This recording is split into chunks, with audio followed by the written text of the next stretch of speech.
Ne détruis pas ta paix intérieure pour des choses qui ne la méritent pas, pour des paroles lancées sans réflexion, pour des silences qui blessent ou des comportements qui troublent ton esprit, parce que chaque fois que tu laisses quelqu'un perturber ton calme, tu lui offres un pouvoir qu'il n'a jamais mérité, tu lui donnes accès à ton monde intérieur, à ton énergie, à ta clarté, alors que pendant que tu réfléchis, que tu doutes, que tu t'épuises mentalement, d'autres continuent leur vie sans même se rendre compte de l'impact qu'ils ont sur toi, et ce déséquilibre-là, ce n'est pas de la sensibilité, c'est une fuite de ton énergie, une perte de maîtrise, car ta paix est fragile quand tu la confies à l'extérieur, quand tu attends des autres qu'ils te respectent plus que tu ne te respectes toi-même, et pourtant, la paix intérieure n'est pas un luxe, c'est une nécessité, c'est la base sur laquelle tout se construit, tes décisions, ta confiance, ta vision, ta force, et tant que tu permettras aux émotions provoquées par les autres de dicter ton état intérieur, tu avanceras en réaction, jamais en conscience, jamais en maîtrise. Alors écoute bien, ce message n'est pas une attaque, c'est un rappel que ton calme vaut plus que le bruit, que ta stabilité vaut plus que les conflits, et que protéger ta paix, c'est te choisir, enfin, sans culpabilité. Partie 1. Comprendre ce qui te déstabilise. Ce qui te déstabilise ne vient pas toujours de ce que les autres font, mais de ce que tu laisses entrer en toi sans filtre. Car la plupart des perturbations naissent quand tu accordes trop d'importance à des paroles maladroites, à des attitudes incohérentes ou à des comportements qui ne te ressemblent pas, et souvent, ce ne sont pas des attaques directes, mais des détails répétés, des petites tensions, des attentes non dites, des frustrations accumulées qui finissent par peser lourd sur ton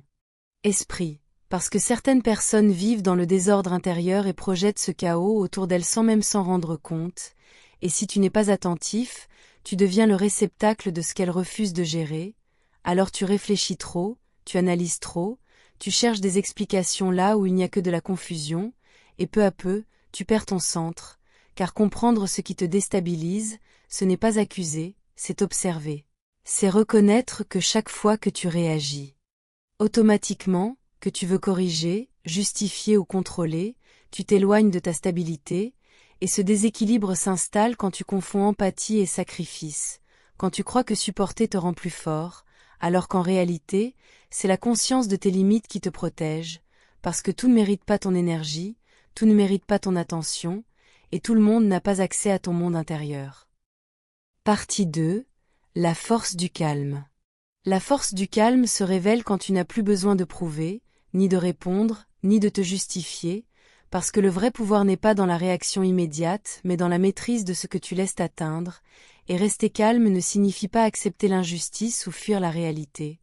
Cela signifie choisir consciemment ce qui mérite ton énergie et ce qui ne la mérite pas, car le calme est un filtre. Un espace intérieur où les émotions passent sans te contrôler, et plus tu cultives ce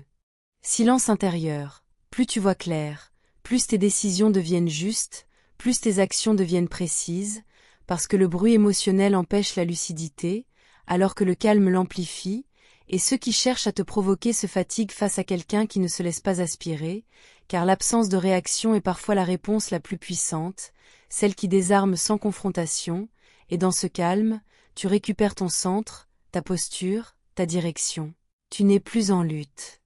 permanente, tu avances avec stabilité, parce que le calme n'est pas une faiblesse, c'est une discipline, une force silencieuse qui se construit chaque jour, chaque fois que tu choisis la paix plutôt que l'ego, la clarté plutôt que le chaos, et c'est ainsi que tu deviens inébranlable. Partie 3. Choisir sa paix, c'est se choisir soi. Choisir sa paix, c'est arrêter de se trahir pour être compris, c'est cesser de s'expliquer à des personnes qui n'écoutent pas vraiment,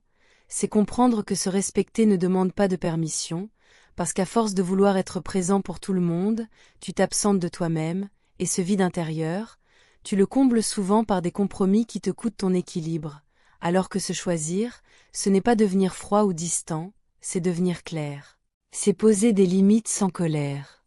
sans justification excessive, simplement parce que tu sais ce que tu vaux, et quand tu choisis ta paix, tu changes tes standards, tu n'acceptes plus l'inacceptable, tu ne poursuis plus ce qui te perturbe, tu ne mendis plus l'attention ou la reconnaissance, car ta valeur ne dépend pas de la réaction des autres, elle se construit dans le respect que tu te donnes chaque jour, et ce choix, répété encore et encore, te libère d'un poids invisible, te rend plus stable, plus confiant, plus aligné.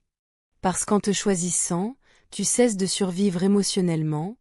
et tu commences enfin à vivre en accord avec toi-même.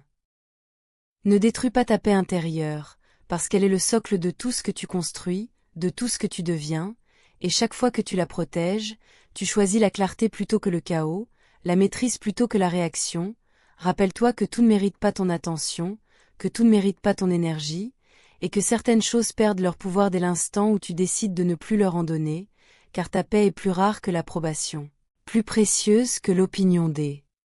autres, et plus puissante que n'importe quel conflit. Alors avance avec calme, même quand le monde est bruyant, garde ton centre même quand on cherche à te déséquilibrer, parce que celui qui contrôle ses émotions contrôle sa direction,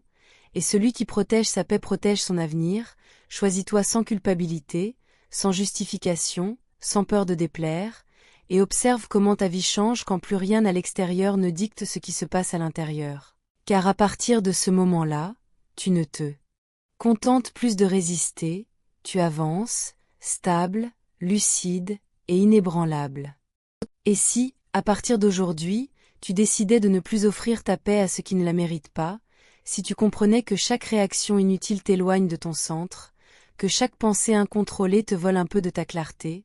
parce qu'au fond, la vraie question n'est pas ce que les autres te font, mais ce que toi, tu acceptes encore de laisser entrer en toi, alors prends une seconde, respire. Et rappelle-toi que ta paix intérieure est trop précieuse pour être confiée au monde extérieur.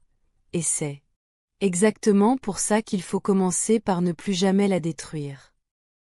Si ce message a résonné en toi, ce n'est pas un hasard, c'est peut-être le signe qu'il est temps de te choisir, de protéger ta paix, et d'avancer avec plus de clarté dans un monde trop bruyant. Alors prends ce calme que tu ressens maintenant et garde-le avec toi, fais-en une force, une direction, et si tu veux continuer à nourrir cet état d'esprit, à renforcer ton mental et à avancer chaque jour avec plus de maîtrise et de sérénité, abonne-toi à cette chaîne, parce qu'ici, on ne cherche pas le